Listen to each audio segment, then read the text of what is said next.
মা, আপনাকে অনেক অনেক ধন্যবাদ দারোগা সাহেব। হাবিলদার আব্দুল গফুর।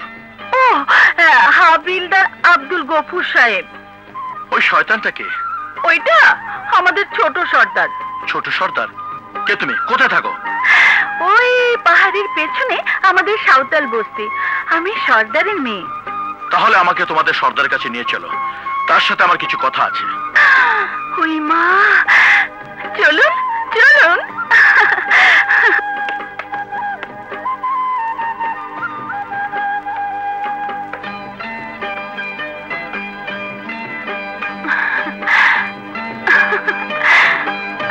আসুন হাবিলদার সাহেব, আসুন। বাবা,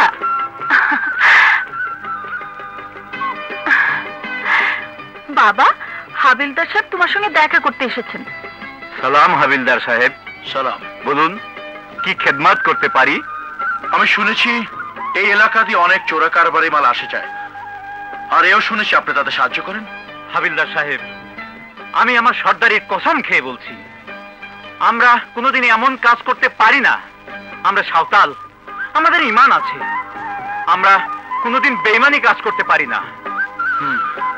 হাবিলদার সাহেব, আমি আপনাকে কথা দিলাম, আমরা যদি এমন কিছু দেখি তাহলে অবশ্যই তাদেরকে ধরে আপনার হাওয়ালা করব। শুনে খুশি হলাম, আসি।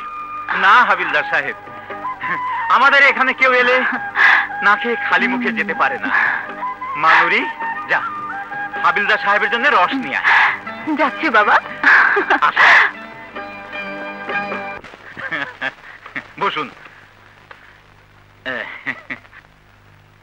সর্দার, রস টস খেয়ে আবার নেশা হবে না তো? আরে না না, আপনি হলেন জোয়ান তাগড়া মানুষ, আপনার মতো মানুষ এক হাড়ি কেন 10 হাড়ি খেলেও নেশা হবে না।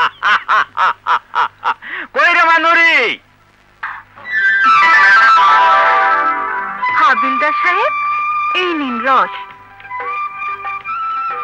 এই রস একবার খেলে আমাকে কোনোদিন ভুলতে পারবেন না।